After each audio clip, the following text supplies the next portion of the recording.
Hello everyone, welcome to our channel learn English मराठीतूनच playlist basic maths. आपण आपल्या मागच्या व्हिडिओमध्ये घातांक म्हणजे काय, म्हणजे इंडायसिस म्हणजे काय ते पाहिले. आणि आता आपण ह्या व्हिडिओमध्ये घातांकित संख्यांचा गुणाकार कसा करायचा आणि त्याच्या खालचा जो सराव संच आहे तो पाहणार आहोत. सो चला तर सुरुवात करूया. आता आपण पाया समान असलेल्या घातांकित संख्यांचा गुणाकार कसा करतात तो बघूया.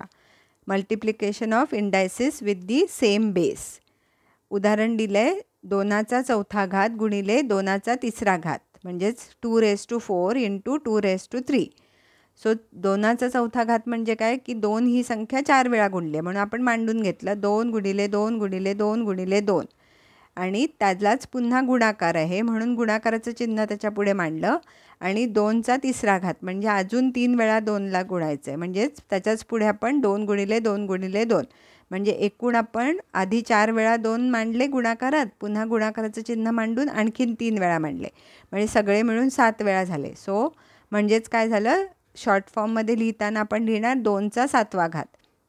सो 2⁴ म्हणजेच 2 into 2 into 2 into 2 and 2⁵ means 2 into 2 into 2. So we wrote 2 7 times with multiplication sign in between. So that means 2⁻⁷. यावरून काय कळलं आपल्याला की जर आपण आधी दिलेल्या गणितात 2चा चौथा घात आणि 2चा तिसरा घात दिला होता म्हणजे जर आपण 4 आणि 3ची बेरीज केली असती तरी ती 7च आली असती. म्हणजे ह्याच्यावरून आपल्याला काय कळलं की 2चा चौथा घात गुणिले 2चा तिसरा घात बरोबर 2 आणि त्याच्या डोक्यावर जर आपण 4 अधिक 3 मांडले तर त्याचं उत्तर 7 येतं म्हणून 2चा 7वा घात. सो लिहिताना कसं लिहायचं, 2 लिहायचे मोठ्या आपण नेहमी लिहितो त्या पद्धतीने. आणि जो घात असतो ती छोटी संख्या जी आपण मांडतो त्यांच्यामध्ये आपण अधिकचं चिन्ह लिहिलं. सो 4 अधिक 3 7. So 2⁴ into 2⁻³ is written as 2⁴ plus 3. So you write 4 plus 3 in small on the right side, top right of 2. So 4 plus 3 is equal to 7. So 2⁻⁷. दुसरं उदाहरण बघूया. -3 ब्रॅकेटमध्ये आहेत त्याचा वर्ग गुणिले -3चा क्यूब म्हणजेच घन किंवा -3चा दुसरा घात गुणिले -3चा दुसरा घात गुणिले -3चा तिसरा घात म्हणजेच काय, -3ला आधी 2दा गुणलं आहे. सो -3 गुणिले -3 आणि पुन्हा पुढे 3 वेळा गुणायचं आहे. सो -3 गुणिले -3 गुणिले -3 गुणिले -3 गुणिले -3. त्याचं उत्तर काय होणार म्हणजे आपण -3 ह्या संख्येला 5 वेळा गुणलं म्हणजेच -3चा 5वा घात मांडला. सो पुन्हा इथे सुद्धा तेच केलं आपण. जर आपण 2 अधिक 3 केले असते तर त्याचं उत्तर 5 आलं असतं. सो -3चा दुसरा घात गुणिले -3चा तिसरा घात बरोबर 3 आपण एकदाच मांडायचे ब्रॅकेटमध्ये आणि त्याच्या डोक्यावर 2 अधिक 3 छोटं उजव्या बाजूला वरती मांडायचं. सो 2 अधिक 3 5 झाले म्हणून उत्तरात लिहिताना -3चा 5वा घात म्हणजे -3च्या डोक्यावर छोट्या अक्षरात आपण 5 मांडले. तसंच आणखीन एक उदाहरण आहे. -2/5चा दुसरा घात म्हणजे वर्ग गुणिले -2/5चा घन म्हणजेच इथे आता -2/5 आपण आधी 2 वेळा गुणलं मग -2/5 पुन्हा 3 वेळा गुणलं म्हणजे एकूण 5 वेळा गुणलं. सो इथे सुद्धा 2 अधिक 3 5 झाले म्हणून -2/5चा आपण -2/5चा दुसरा घात गुणिले -2/5चा तिसरा घात बरोबर -2/3 आणि ब्रॅकेटमध्ये हे लिहायचं आणि त्याच्या डोक्यावर उजवीकडे 2 अधिक 3 म्हणजेच 5. So -2/5⁵2 into -2/5⁵3 is equal to -2/5⁵2 plus 3 which is equal to -2/5⁵5.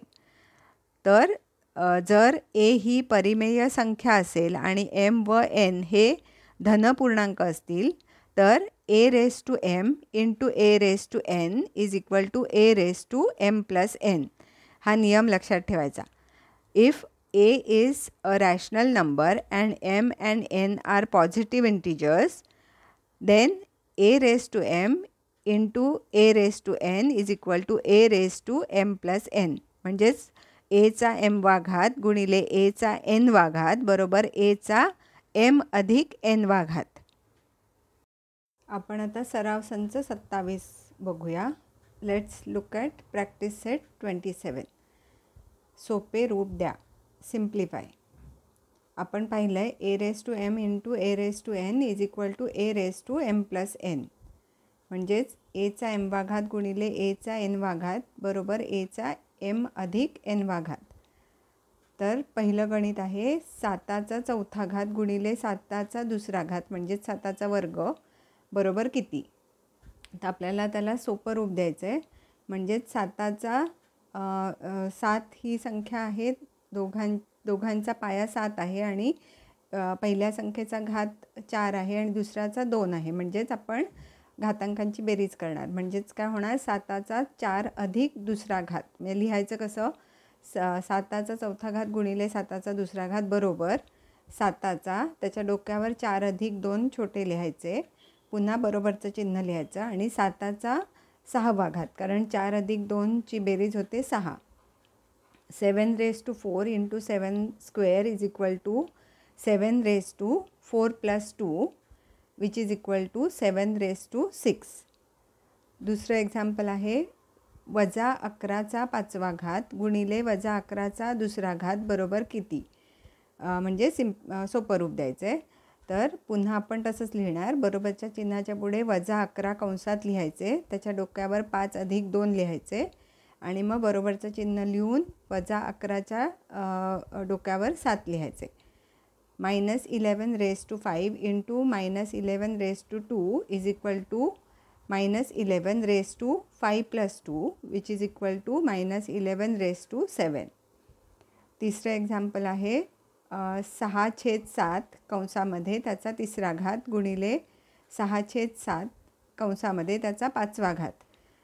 बरोबर चिन्ह मांडून 6/7 पुन्हा कंसात लिहायचे, त्याच्या डोक्यावर 3 अधिक 5 मांडायचे आणि पुन्हा बरोबरचं चिन्ह देऊन कंसात 6/7 परत लिहून त्यात 3 अधिक 5चं उत्तर 8 आहे ते मांडायचं. म्हणजेच बरोबर 6/7 कंसात आणि कंसाच्या डोक्यावर 8. 6/7 raised to 3 bracket raised to 3 into 6/7 bracket raised to 5 is equal to 6/7 in bracket raised to 3 plus 5 which is equal to 6/7 in the bracket raised to 8. चौथं गणित आहे ब्रॅकेटमध्ये -3/2चा 5वा घात गुणिले पुन्हा ब्रॅकेटमध्ये -3/2चा तिसरा घात बरोबर ब्रॅकेटमध्येच -3/2 मांडायचे आणि त्याच्यावरती 5 अधिक 3 लिहिले. म्हणजेच बरोबर -3/2 ब्रॅकेटमध्ये त्याचा 8वा घात. -3/2 in bracket raised to 5 into -3/2 into bracket raised to 3 is equal to -3/2 in bracket raised to 5 plus 3 which is equal to -3/2 raised to 8. पाचवं गणित आहे एचा 16वा घात गुणिले एचा 7वा घात. पुन्हा आपण बरोबरचं चिन्ह मांडून एच्या डोक्यावर 16 अधिक 7 लिहिले आणि 16 अधिक 7ची बेरीज येते 23. म्हणजेच बरोबरचं चिन्ह लिहून एचा 23वा घात आपण लिहिला. a raised to 16 into a raised to 7 is equal to a raised to 16 plus 7 which is equal to a raised to 23. सहावं गणित आहे ब्रॅकेटमध्ये p/5चा तिसरा घात गुणिले ब्रॅकेटमध्ये p/5चा 7वा घात बरोबर ब्रॅकेटमध्ये p/5चा 3 अधिक 7वा घात. म्हणजेच बरोबर p/5 ब्रॅकेटमध्ये त्याचा 10वा घात. p/5 raised to 3 into p/5 is in bracket raised to 3 into p/5 into bracket raised to 7 is equal to p/5 bracket 3 plus 7 which is p/5 in bracket raised to 10. तर ही आपण आता गुणाकाराची गणितं पाहिलेत आणि त्याचा सराव संचसुद्धा पाहिल्या. आपल्या पुढच्या व्हिडिओमध्ये आपण घातांकित संख्यांचा भागाकार आणि त्यांचा सराव संच पाहू. Thank you for listening. Bye for now. See you.